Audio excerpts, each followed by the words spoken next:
Ayan guys, lusong tayo sa baha, no? Choice tayo. Life, charis. Ayun nga guys. Kanina super init. Maritisan muna tayo habang naglalakad. Ayan, kanina super init guys. Ngayon, ito, grabe kakaga. Pauwi pa lang ako dahil, ayan, hinatid ko yung isa kong anak kanina. Nung pumasok kami ng bunso ko, is super init. Ayun, super ulan at baha na naman.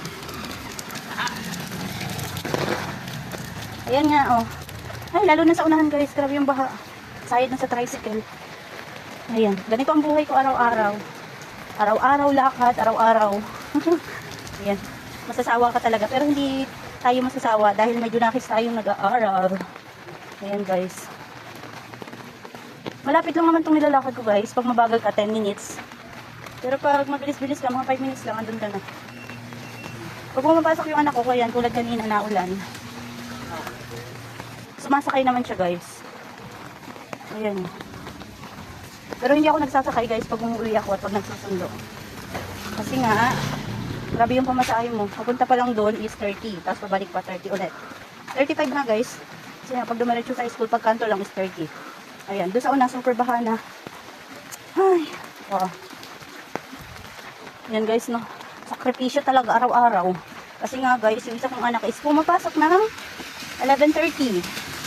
And then yung isa naman, at tapos ang uwi niya 1 PM. Tapos yung isa kong anak papasok naman 3 to 6. Ayan. Lakad lang tayo, ayan. Kaya nga guys, yung aking timbang dating 68, ngayon 62 na lang. O diba, bago matapos yung taon, ilang kilo na kaya ako. Ayan o. Medyo mataas na rin ang tubig dito guys.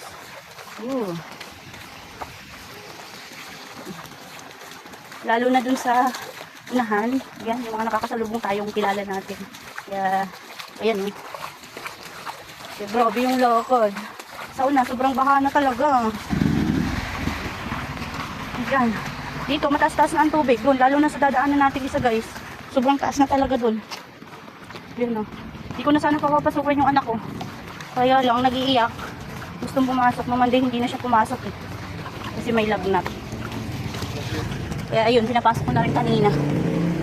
Ayun, nasira na yung paayong ko yata. Ayan, ito na yung sinasabi ko sa inyo guys na baha sa una. Ayan o. Doon.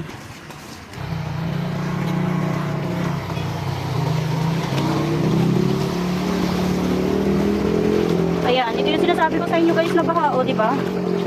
Laging baha. Ayan, kita nyo naman, para na yan dagat.